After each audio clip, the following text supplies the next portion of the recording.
जांच की मांग वाली याचिकाओं को खारिज करते हुए सुप्रीम कोर्ट ने साफ कर दिया कि राफेल खरीदने की पूरी प्रक्रिया में संदेह की कोई गुंजाइश ही नहीं है। हालांकि राफेल की कीमत के बारे में अदालत ने कोई भी राय रखने से इनकार कर दिया। अदालत के इस फैसले के बाद 3 राज्यों में हार से मायूस बीजेपी को संजीवनी मिल गई। बीजेपी ने कांग्रेस पर चौतरफा हमला बोल दिया। यह अमित शाह ने साफ कहा, सब चोर मिलकर चौकीदार को ही चोर बता रहे थे, तो राजनाथ सिंह ने राहुल गांधी से माफी मांगने तक की अपील कर डाली। वित्त मंत्री अरुण जेटली भी शाम तक सामने आ गए। उन्होंने यहां तक कह दिया कि राहुल गांधी की फिक्शन राइटिंग से देश को नुकसान पहुंचा है। बाद में कांग्रेस पार्टी भी सामने आई और कहा कि वो अपने पुराने स्टैंड पर कायम है और इस तरह की डील की सही जांच सुप्रीम कोर्ट से नहीं बल्कि सिर्फ जेपीसी से हो सकती है। यहां भी सवाल उठता है कि राफेल पर सच कौन बोल रहा है। इसी पर करेंगे आज की बड़ी बहस। और साथ ही राफेल पर कोर्ट की 7 बड़ी बातें क्या है वो हम आपको सिलसिलेवार तरीके से ग्राफिक्स के जरिए भी बता रहे हैं। लेकिन रुक करते अपनी पहली बहस का और सबसे पहले आपका मेहमानों से परिचय करा देते हैं। इस वक्त हमारे साथ जुड़े हैं स्वदेश सिंह जो कि भारतीय जनता पार्टी से हैं। इसके बाद सुरेंद्र राजपूत कांग्रेस से हमारे साथ जुड़ेंगे। नवीन चोमल है जो कि सीनियर लॉयर है और साथ ही मेजर जनरल रिटायर्ड AK सिबाच जिनसे हम बातचीत करेंगे। लेकिन उससे पहले राजीव सुनवाते हैं कि क्या कुछ कहा इससे थोड़ी देर पहले मल्लिकार्जुन खड़गे ने। जी हाँ, लोकसभा में विपक्ष के नेता हैं। खास करके जो सुप्रीम कोर्ट की ओपिनियन दी गई है उसके सामने सरकार ने जिन चीजों को ठीक ढंग से रखना चाहिए था, एक तरफ तो हमको गुमराह करने के लिए और देश के लोगों को ये बताने के लिए और सारी झूठ चीजें लाकर अपनी बात को सत्यता से बताने के लिए, सत्यता के तरफ ले जाने के लिए कोशिश कर रहे हैं। इसीलिए तो हमारा मुद्दा यही है कि ज्वाइंट पार्लियामेंट्री कमेटी बिठाओ, उसमें इंक्वायरी होने दो, क्योंकि सुप्रीम कोर्ट इन्वेस्टिगेशन तो नहीं है, इन्वेस्टिगेशन डिपार्टमेंट नहीं है या एजेंसी नहीं है। सुप्रीम कोर्ट के सामने आप क्या मटेरियल रखेंगे, क्या जो चीजें रखेंगे, उन एविडेंस रखेंगे, उन एविडेंस के ऊपर, उन मटेरियल के ऊपर ही वो निर्णय लेंगे। तो जब वहां पर आप गलत बोलकर जब निर्णय लेते हो और ये सारे, अब क्या होता है कि हम जो बोल रहे हैं वो सब झूठ है और वो जो बोले देखिए क्लीन चिट दे दे, कहां से क्लीन? ऐसे धोखे से अगर कोई काम करते गया तो ये देश के हित में नहीं है और हम ये चाहते हैं। तो सुप्रीम कोर्ट का आदर करते हैं, लेकिन वो जांच एजेंसी नहीं है और हम जांच करने के लिए ही जेपीसी की मांग कर रहे हैं और हर पार्टी के लोगों का ये डिमांड है। तो लोकसभा में विपक्षी नेता मल्लिकार्जुन खड़गे लगातार ये कह रहे हैं कि अब हम जेपीसी की मांग कर रहे हैं। राफेल देश का सुरक्षा प्रहरी बनेगा या राजनीतिक बयानबाजी का मुद्दा? आखिर राफेल होगा क्या? सच क्या है, झूठ क्या है, कौन सच बोल रहा है, कौन झूठ बोल रहा है? पैनल हमारे साथ लगातार जुड़ा हुआ है और हम इस पैनल के सामने भी यही बात रखने जा रहे हैं कि आखिर सच कौन बोल रहा है। हमारे साथ इस वक्त स्वदेश सिंह जुड़े हुए हैं जो कि बीजेपी के स्पोक्स पर्सन है। बहुत खुश होंगे जब आप कोर्ट ने यह साफ कर दिया कि इसमें किसी भी तरह की दखलंदाजी की कोई जरूरत नहीं है, याचिकाओं को खारिज कर दिया। खुश और दुख उन लोग का होना चाहिए जिन्होंने ये याचिकाएं दायर की थी। हम लोग तो लगातार कह रहे हैं कि इसमें एक भी पैसे की कहीं भी कोई दलाली का मामला है नहीं, क्योंकि मिडिल मैन ही है नहीं, गवर्नमेंट टू गवर्नमेंट कॉन्ट्रैक्ट है। जो लोग सवाल उठा रहे हैं उन्हें दरअसल खुद सवालों के जवाब देने चाहिए कि 2007 से 2014 तक ये डील क्यों नहीं हुई, जब हमारे पड़ोसी देश जिनसे हमें सुरक्षा का खतरा रहता है उन्होंने 4थी और 5वीं पीढ़ी के एयरक्राफ्ट अपने फाइटर प्लेन्स लगा लिए थे। और इस तरह के तमाम सवाल उन लोगों पे उठने चाहिए। लेकिन सर, ये राजनीति का राहु काल चल रहा है, जहां पे कभी आप इलेक्शन कमीशन पे, कभी आप सुप्रीम कोर्ट पे और कभी अलग अलग संस्थाओं पे, एयर चीफ मार्शल पे डाउट करते हैं। चीफ मार्शल खुद सहूलियत के हिसाब से सवाल आप भी उठाते हैं स्वदेश जी, सहूलियत के हिसाब से सवाल आप भी उठाते हैं। पहला सवाल मल्लिकार्जुन खड़गे से आता हुआ भी। पहला सवाल मल्लिकार्जुन खड़गे ने जो कुछ आपसे थोड़ी देर पहले कहा है, कैग रिपोर्ट का जिक्र हो रहा है और जो फैसला आया है, जो अगर मैं ठीक हूं, पेज नंबर 21 पर कोर्ट ने ये कहा है कि सरकार ने कैग के साथ राफेल की कीमतों का विवरण साझा किया है और कैग अपनी रिपोर्ट को पहले ही अंतिम रूप दे चुके हैं और उसे संसद की लोक लेखा समिति यानी जो PSC है जिसके चेयरमैन मल्लिकार्जुन खड़गे हैं उससे साझा किया जा चुका है। अब अब इसी सेंटेंस को आधार बनाकर मल्लिकार्जुन खड़गे सामने आए कि भाई मेरे सामने तो कोई रिपोर्ट आई नहीं है। ये क्या मसला है? देखिए, आज ही की खबर है जिसमें कहा गया है कि ये सरकार की जिम्मेदारी होती है कि वो संसद में कब पेश करे। और जहां तक बात है कि इन्होंने कहा है कि हमें कोई कैग रिपोर्ट मिली, कल 3 बजे ही उन्होंने खुद ही बताया कल की प्रेस कॉन्फ्रेंस में कि डिप्टी सीएजी को उन्होंने तलब किया था। अगर वो डिप्टी सीएजी को तलब कर सकते हैं तो उससे कह सकते थे कि एक कॉपी भी कैग रिपोर्ट के लिए आना। यानी कि अभी पूरी जो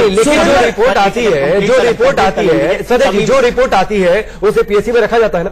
बिल्कुल, कहते हैं तब कब एक सेकंड पूरी सुन लीजिए। तो सरकार के पास पहुंच गई, कोर्ट में जिक्र हो गया और पीएससी तक नहीं। रिपोर्ट अंडर प्रोसेस है, जब अभी आ भी चुके हैं कि जनवरी एंड में, क्योंकि कभी भी कोई रिपोर्ट कब आती है जब सरकार की तरफ से कोई डील हो जाती है, कोई खर्चा हो जाता है। सुप्रीम कोर्ट ने फैसले में जिक्र कैसे कर दिया? उसमें प्राइसिंग की डिटेल आप 25वां पैरा पढ़ेंगे, 26वां भी पढ़ना पड़ेगा। और जब हम कोई जजमेंट पढ़ते हैं तो 21 के 21 पन्ने पढ़ने पड़ेंगे, सारे पॉइंट्स के बाद कंक्लूजन भी पढ़ने पड़ेगा, जहां यह कहा गया है कि किसी व्यक्ति के अपनी समझ के आधार पर कोर्ट निर्णय नहीं लिया करती है, खास करके इस तरह के मामलों में। चलिए, आलू प्याज खरीदने का मामला नहीं है जी, आलू प्याज खरीदने का मामला नहीं है, देश की सुरक्षा का मामला है। सुरेंद्र राजपूत साहब हमारे साथ जुड़ रहे हैं, कांग्रेस के प्रवक्ता हैं। साहब, लगातार पूरे इलेक्शन की कैंपेन चली, चौकीदार चोर है, चौकीदार चोर है। क्या जो मल्लिकार्जुन खड़गे आज कह रहे हैं कि ऐसा हुआ, ऐसा नहीं हुआ, ये चीज सामने नहीं आई, क्या सुप्रीम कोर्ट के आपकी तरफ के वकीलों ने इस तरह की दलीलें नहीं दी थी?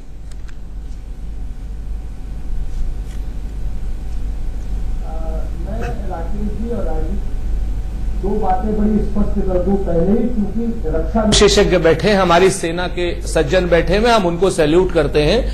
हम राफेल की गुणवत्ता पर और राफेल की उपयोगिता पर और राफेल की आवश्यकता पर कोई प्रश्न नहीं, वो बिल्कुल आने चाहिए। ये हमारी तरफ से पहला स्टैंड है, पहली चीज। दूसरी बात जो अभी बीजेपी के नेता महोदय ने बात कही, सुप्रीम कोर्ट को सरकार ने झूठे तथ्य दिए हैं, इसके लिए सुप्रीम कोर्ट से और देश की जनता से सरकार को माफी मांगनी पड़ेगी। नहीं, अगर जी तो ये भी कह रहे हैं कि सामने सरकार जो है की रिपोर्ट जिसका जिक्र किया जा रहा है, ये प्रक्रिया भी जनवरी के आखिर तक पूरी होनी है, तो रिपोर्ट तो अभी तक आई नहीं है। हाँ, तो हाँ, मैं मान गया, वही तो मैं पूछ रहा हूं। तो राजीव जी, मुझे सिर्फ इतना ही तो जानना है भारतीय जनता पार्टी के विद्वान प्रवक्ता से कि जब ये अभी पूरी हुई नहीं तो सुप्रीम कोर्ट को ये गलत तथ्य क्यों दिए कि हमने पीएससी को दे दी है, हम कैग की रिपोर्ट पीएससी को दे दी है, ये सरकार ने लिखा है।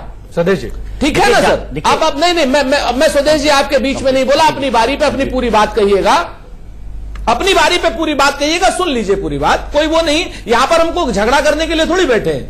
आप भी देशभक्त हैं, आप भी चाहते हैं कि रक्षा में उन्नत व्यवस्थाएं हो और हम भी चाहते हैं रक्षा में उन्नत व्यवस्थाएं हो। आप लोग सुखोई को भूल जाते हैं कि सुखोई के लगातार जो है, ठीक है ना, देशभक्ति की बातचीत। हाँ, अभी जो और मैं आपको यहां पर हम लोग एक स्वस्थ बहस करने के लिए आए हैं। तो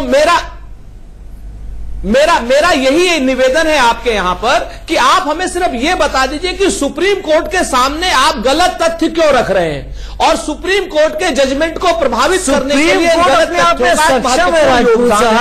तमाम वरिष्ठ बोलना चाहिए या नहीं बोलना, चीजों को नहीं जानने की कोशिश की होगी। और मुझे उम्मीद है कि ये जानने की कोशिश की होगी। जब सरकार ने ये कह दिया, सर नहीं, मैं आपकी बात का जवाब दे रहा हूं सर।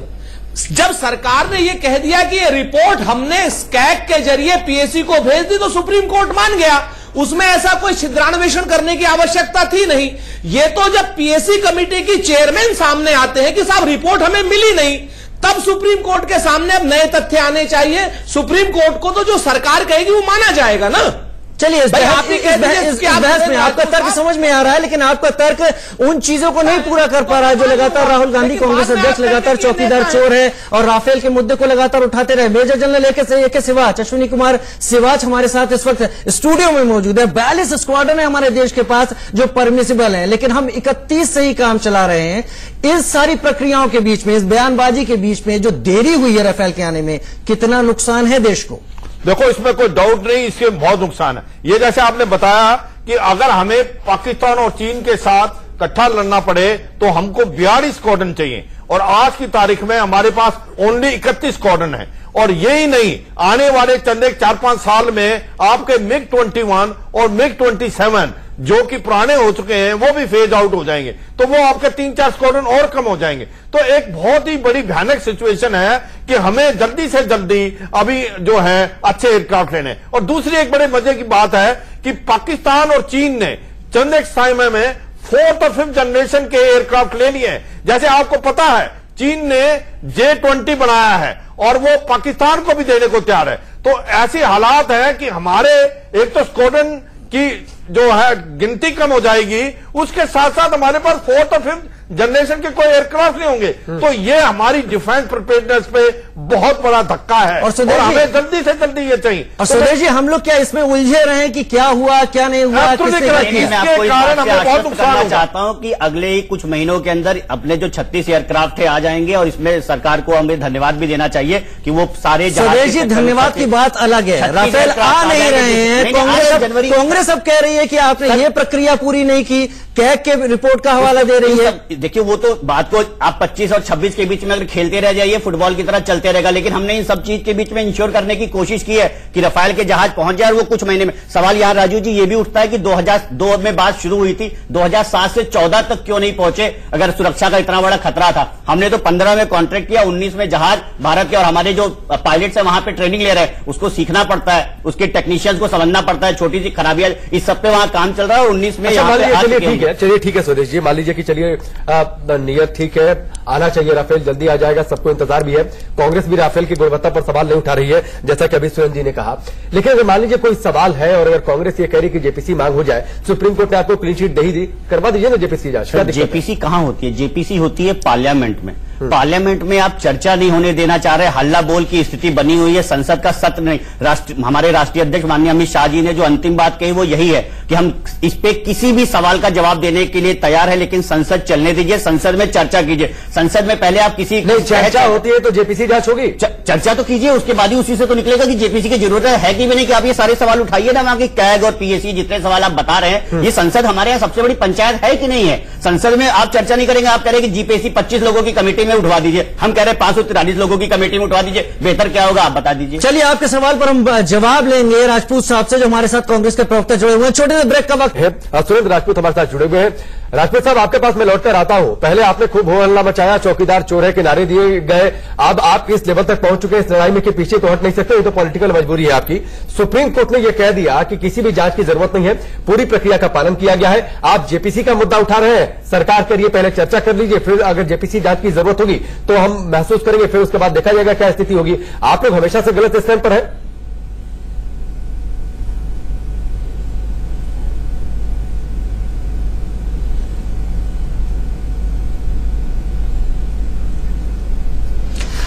और इधर संपर्क नहीं हो पा रहा हमारा राजपूत साहब से, हम उनसे जवाब जानने की कोशिश करेंगे। दरअसल 3 मुद्दे थे, डील की प्रक्रिया, ऑफसेट पार्टनर और फाइटर की कीमत, और इन तीनों पर सुप्रीम कोर्ट ने एक तरीके से जो कांग्रेस का रुख रहा पूरा का पूरा, उसके ऊपर सवाल ही नहीं उठा, उसको एकदम खारिज ही कर दिया। लिहाजा गवर्नमेंट जो है, सरकार जो है, सरकार की बल्ले बल्ले। इस वक्त हमारे साथ सुदेश भी जुड़े हुए हैं। सुदेश, अब आपको क्या लग रहा है, कांग्रेस के तमाम जो आरोप थे वो सुप्रीम कोर्ट ने अगर खारिज कर दिए तो आप भी खुलेआम कांग्रेस की बात मान लीजिए ना कि हम सीधे जेपीसी स्वीकार कर लेते हैं। देखिए, मैंने आपके ग्राफिक से ही जाना कि कितने लोकसभा के जो अध्यक्ष और राज्यसभा के सभापति आपसी सहमति से जेपीसी का गठन कर सकते हैं, लेकिन उससे पहले वो ये भी तो चाहेंगे कि जो मुद्दा है उस पर कोई चर्चा तो हो, कोई एक आप, क्योंकि संसद के पटल पे जब रखा जाता है तो पूरी गंभीरता से रखा जाता है। आपने देखा होगा कांग्रेस समर्थित कुछ लोग सुप्रीम कोर्ट गए, कांग्रेस के कोई नेता सीधे इसमें पार्टी नहीं बना, क्योंकि दरअसल इसमें प्राइमा फेसी कोई केस बनता है नहीं, एक पैसे की कोई बात बनती है नहीं, क्योंकि इसमें मिडिल मैन ही नहीं है। आपने देखा Agusta Westland government to government deal है सर, पैसे की कोई बात हो नहीं सकती। सुरेंद्र राजपूत जुड़ चुके हैं, कुछ तकनीकी दिक्कतें थी, अब दूर हो गई है। सुरेंद्र जी, आप लोगों को लगता नहीं आप लगातार गलत स्टैंड पर थे? पहले जोर शोर से चौकीदार चोर है के नारे दिए गए, आपके अध्यक्ष ने दिया, सारे प्रवक्ता लगातार इस स्टैंड पर बने हैं। अब आप इस लड़ाई में इतना आगे बढ़ चुके हैं कि अगर पीछे हटते हैं तो पॉलिटिकल मजबूरी और सामने जनता को आप जवाब क्या देंगे? जेपीसी जांच की बात आप लगातार कर रहे हैं, सरकार का यह कहना है कि पहले बहस कर लीजिए 543 लोगों के बीच में, फिर जरूरत महसूस हुई तो जेपीसी जांच पर बातचीत होगी, लेकिन संसद चल नहीं रहा है। आप लोग लगातार गलत स्टैंड पर, आप लोग को लगता नहीं है आपके इन तमाम दावों की जनता के सामने तो हवा निकल गई है? कर लीजिए चर्चा। देखिए राकेश भाई 2 बातें बड़ी स्पष्ट हैं। पहली चीज तो ना हम ना हमारे कोई समर्थक भारतीय जनता पार्टी के सदस्य यशवंत सिन्हा और अरुण शौरी सुप्रीम कोर्ट गए थे और प्रशांत आप सुप्रीम कोर्ट गए थे, तो इस बात को भारतीय जनता पार्टी के नेता थोड़ा सा फैक्चुअली करेक्ट पहुंचे हुए थे। नंबर एक सर एक मिनट आप ओहो हम कोई भी हमारा आप लोग हम आपको एक चीज है, जब आप सवाल पूछ लिया आप लोग को थोड़ा समय राकेश जी दे दिया कीजिए, इसलिए आप लोग सीधे नहीं पहुंचे, अपनी प्रॉक्सी टीम आपने खड़ी कर दी।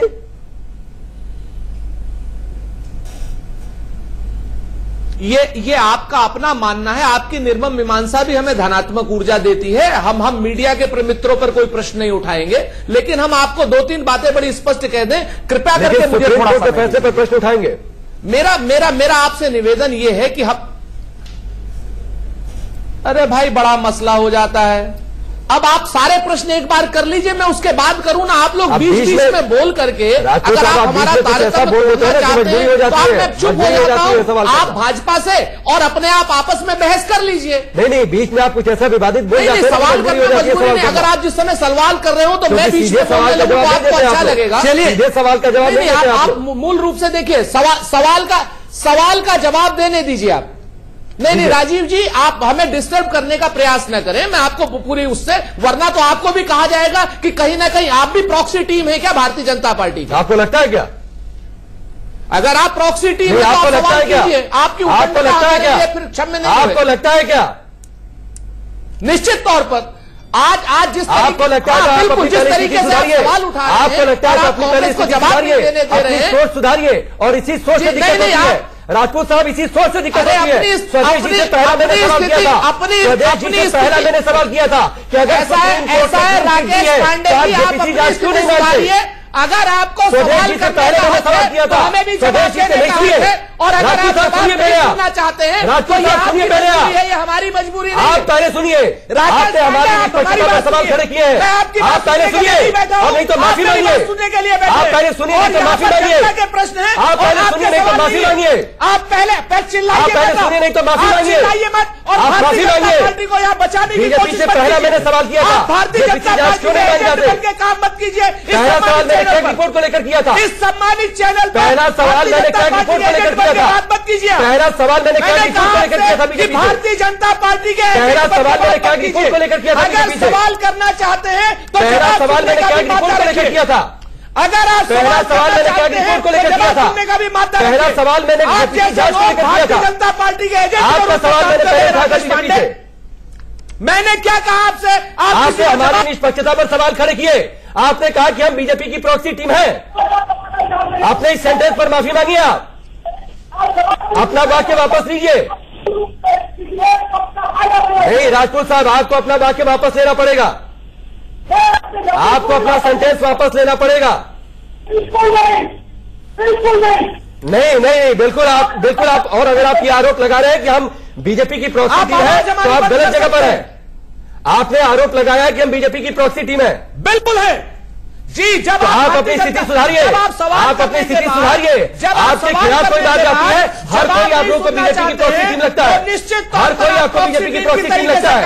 आप पर सवाल खड़ा हो तो हर कोई बीजेपी के साथ खड़े नजर आता है। जब आप पर सवाल खड़ा हो तो हर कोई बीजेपी के साथ खड़े नजर आता है। पांडे सवाल पहला सवाल सुनिए राजपूत साहब, पहला सवाल मैंने स्वदेश जी से किया था कि खड़गे साहब ने अगर कहा कि क्रैक रिपोर्ट आई है तो क्रैक रिपोर्ट उन तक क्यों नहीं पहुंची? अगर सुप्रीम कोर्ट ने क्लीन शीट दे दी, आपको इतना भरोसा है तो जेपीसी जांच क्यों नहीं मान जाते? पहला सवाल आप तक आने से पहले स्वदेश जी से मैंने पहला सवाल ये किया था। उसके बाद आप हमारी निष्पक्षता पर सवाल खड़ा करते हैं। चैनल का समय खराब करके शर्म आनी चाहिए राजपूत साहब, शर्म आनी चाहिए आपको। जनता पार्टी को बचाने का काम कर रहे हैं। शर्म आनी चाहिए आपको, शर्म आनी चाहिए। शर्म आप तक आने से पहले बीजेपी से सवाल किया था। आनी चाहिए। निर्लज्ज है आप निर्लज्जता से भारतीय जनता पार्टी का आप निर्लज्जता से आरोप लगा रहे हैं, इसलिए ले रहे हैं। चलिए आपने तय कर लिया कि आपको किस तरह का बयान देना है। इस बहस के बीच में बहस बहुत साफ थी हमारी कि इस मुद्दे में सच कौन बोल रहा है, झूठ कौन बोल रहे हैं। लेकिन लिहाजा यहाँ पर जिस तरह की बहस को आपने जिस तरह का टर्न दिया है, उससे उम्मीद है कि मैं अपने डिफेंस एक्सपर्ट के पास चला जाऊं और उससे बस इतना जानने की कोशिश करूं कि इतनी लगातार जो देरी होती रही, अब इसके बाद कांग्रेस कोशिश कर रही है कि इसको जेपीसी में उलझा दिया जाए। पहले सुप्रीम कोर्ट की बात की गई, फिर उसके बाद तमाम दूसरी बातें की गई। क्या बातें होती रहेंगी इस देश के लिए? राकेश पांडे जी, जिसके पास मेजर जनरल अश्विनी कुमार सिवाच, मैं आपसे पूछ रहा हूं।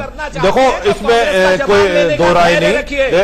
कांग्रेस का जवाब देने का धैर्य रखिए। नहीं, आप बोलते रहे। मैं उम्मीद करूंगा राजपूत साहब की आप थोड़ी देर के लिए अपनी बात को इस वक्त रोक दें, क्योंकि आपने जिस आरोप को लगाया है उस आरोप के साथ ये बहस नॉर्मल तरीके से आपके साथ बढ़ाना मुश्किल हो जाएगा। अगर आप हमें ही प्रॉक्सी मानेंगे और हमारे सवालों को एक तरफा रखेंगे तो आप भी सुन रहे हैं चीजों को और जो जनता है वो भी सुन रही है। मत बढ़ाइए। जनरल अश्विनी कुमार सिवाच, मैं आपसे पूछना चाहूंगा कि इस तरह की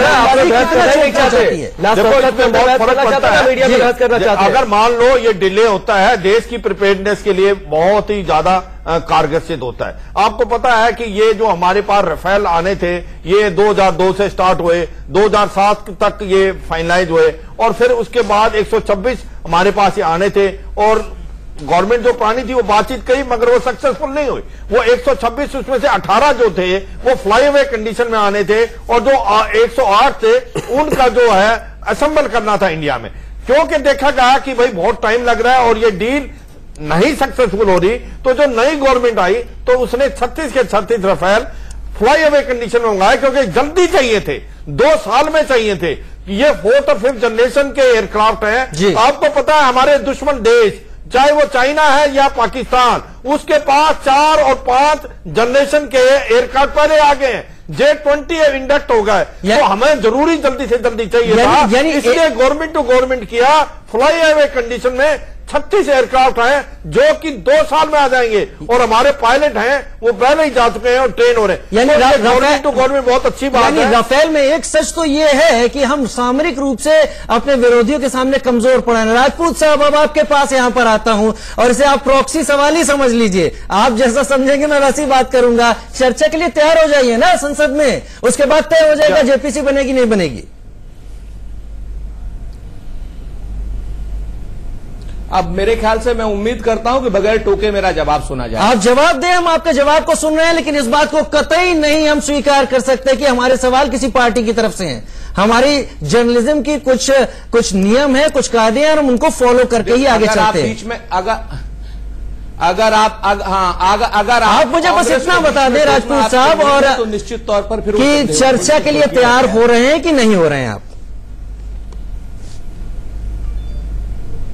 हाँ, 2 बातें हम बहुत स्पष्ट रूप से, भारतीय जनता पार्टी उनके संसदीय कार्य मंत्री एक लाइन में लिख करके दे दें कि हम जेपीसी की बात करने के लिए तैयार हैं, हम चर्चा के लिए तैयार हैं। नंबर 1। नंबर 2, जो पब्लिक अकाउंट कमेटी में 22 मेंबर हैं, जिसमें 6 भाजपा के मेंबर हैं, जिसमें अनुराग ठाकुर भी एक प्रमुख हैं। 6 के 6 भाजपा के मेंबरों ने, एक समाचार पत्र के हवाले से कह रहा हूं कि 6 के 6 भाजपा मेंबरों ने कहा है कि हमें भी सीएजी की रिपोर्ट नहीं मिली है। यह बात अपने आप में सच है। तो अगर मल्लिकार्जुन खड़गे की बात गलत है तो उन 6 भारतीय जनता पार्टी के मेंबर की भी बात गलत हो सकती है।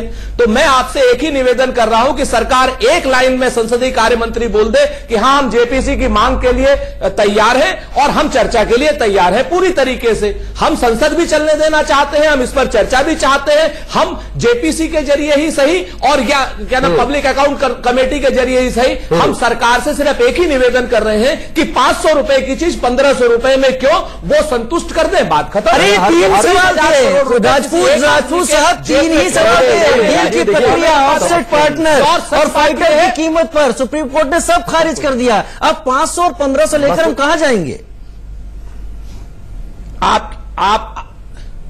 मैं आपको बताता हूं, मैं आपको वो भी दिखा देता हूं। अगर आप सुप्रीम कोर्ट का जजमेंट पढ़ें तो सुप्रीम कोर्ट के जजमेंट ने कहा कि प्राइस को लेकर के हमारा कोई वो नहीं है, ना हम इस पे जांच कर सकते हैं, ना हमारा ये विषय है। तो ये तो सुप्रीम कोर्ट ने कह दिया ना कि पूरी प्रक्रिया का ठीक से पालन किया गया है। ऑफसेट पार्टनर के लिए उन्होंने ये कहा, उन्होंने बहुत स्पष्ट कहा ऑफसेट पार्टनर के लिए कि ये विक्रेता का मामला है, ये हमारे अधिकार क्षेत्र में नहीं आता है। इन दोनों चीजों में कहां से सरकार को क्लीन चिट? सवाल तो उठाएंगे, सवाल तो उठाएंगे। सुदेश जी, आप बताएं जिस तरीके से अब राजपूत साहब बात रखें। देखिए, जहां तक कॉस्टिंग की बात है तो 2007 में अगर आपने राहुल जी की रैलियां भी देखी होंगी तो राहुल जी हमारे आपके लिए 10-20 करोड़ रुपए बहुत महत्व रखता है, लेकिन शायद राहुल जी के लिए नहीं रखता है। उन्होंने 513, 527 और 540 करोड़ 3 दाम लिए अलग अलग रैलियों में।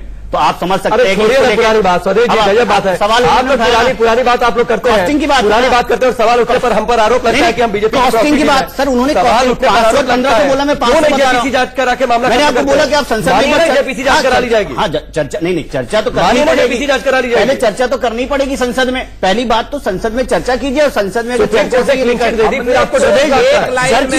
सर बड़ी विनम्रता से कह रहे हैं, भारतीय जनता पार्टी के प्रवक्ता के माध्यम से भी कह रहे हैं कि आप जेल में आ जाएंगे, हल्ला करेंगे, रिटर्न में कुछ देंगे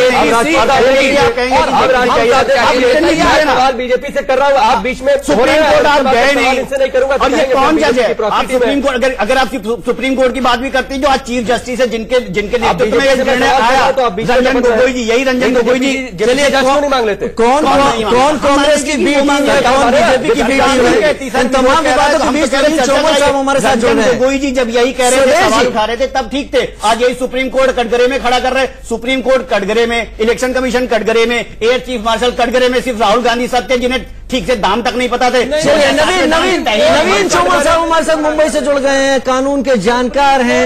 इस पूरे मसले पर नवीन चौमन जी, सुप्रीम कोर्ट ने जो कल फैसला दिया है और अब जिस तरह से उसे बयानबाजी का हिस्सा बनाया जा रहा है, आप किस तरह से देखते हैं सबको?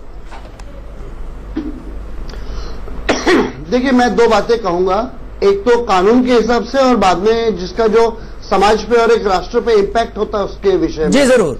सबसे पहले मैं कानून के हिसाब से कहूं तो सुप्रीम कोर्ट ने इसका जो अवलोकन किया है पूरे मामले का, तो उन्होंने सभी एंगल से देखा है बेसिकली।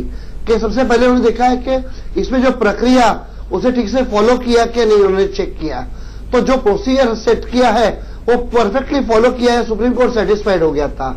उसके पश्चात उन्होंने देखा है कि ये जो अनिल अंबानी पे के बारे में जो था विषय था कि उनको एचएल के बदले काम दिया है, तो उन्होंने देखा कि इनका जो रोल है वो 2012 से चल रहा है, जबकि उस वक्त यूपीए गवर्नमेंट थी और उसमें कोई उन्हें धांधली नजर नहीं आई। और तीसरा, वो सुप्रीम कोर्ट देखिए उससे समाधान संतुष्ट थे कि उन्हें कोई भी प्राइसिंग में घोटाला गड़बड़ संतुष्ट थे कि उन्हें कोई भी प्राइसिंग में घोटाला गड़बड़ दिखाई नहीं दिया उन्हें। और आप विश्वास कीजिए, दो राष्ट्रों के बीच में समझौता हुआ है और दूसरा राष्ट्र भी हमारे राष्ट्र के लिए सपोर्ट कर रहा है। और इसमें कोई यदि कोई बीच का बिचौलिया कोई पैसे खाए होते तो फ्रांस का राष्ट्र इतना आगे आया नहीं होता। तो सुप्रीम कोर्ट में पूरा समाधान हो गया था। अभी इसमें विषय यह है कि राष्ट्रहित की बात होती है, कुछ बातें सिक्योरिटी की रखी जाती है कि इस तरह के जो 4th जनरेशन के एयरक्राफ्ट होते हैं सेना के, वायुसेना के, तो उसमें क्या क्या फीचर्स है। यदि हम हमारा पूरा प्राइसिंग डिस्क्लोज कर दें तो शत्रु पक्ष को अनुमान आ जाएगा। जी हाँ, अगर पूरी प्राइसिंग ही डिस्क्लोज कर दी जाएगी तो जो हमारे विरोधी हो तो सब कुछ जान जाएंगे। कहीं कुछ हदें, कहीं कुछ सीमाएं रखनी होंगी, जो कि आंकड़ों से कहीं हटकर बात होती है। राकेश बिल्कुल। चलिए नवीन चौमन साहब, वक्त की थोड़ी कमी, हमसे जुड़ने के लिए, बातचीत के लिए आपका बहुत बहुत शुक्रिया। स्वदेश जी आपका भी बहुत बहुत शुक्रिया। मेजर जनरल साहब, सिवाज साहब आपका भी बहुत बहुत शुक्रिया। सुरेंद्र राजपूत साहब आपका भी बहुत बहुत शुक्रिया। लेकिन इस बात के साथ कि हम सवाल सबसे करते हैं, बीजेपी से भी हमने पहला सवाल यही किया था कि आप जेपीसी जांच मांग क्यों नहीं लेते। हमारा मकसद किसी का पक्ष लेना नहीं, लेकिन अगर कुछ गलत लगता है तो उस गलत पर सवाल तो खड़ेंगे। और दुख इस बात का कि राजपूत साहब ने हमें एक नई पहचान भी आज दे दी और इस पहचान को लेकर बहुत दुख है और इस बात की उम्मीद की राजपूत साहब आगे से कम इन तर्कों का इस्तेमाल ना करें। बिल्कुल। चलिए, पहली बहस में फिलहाल इतना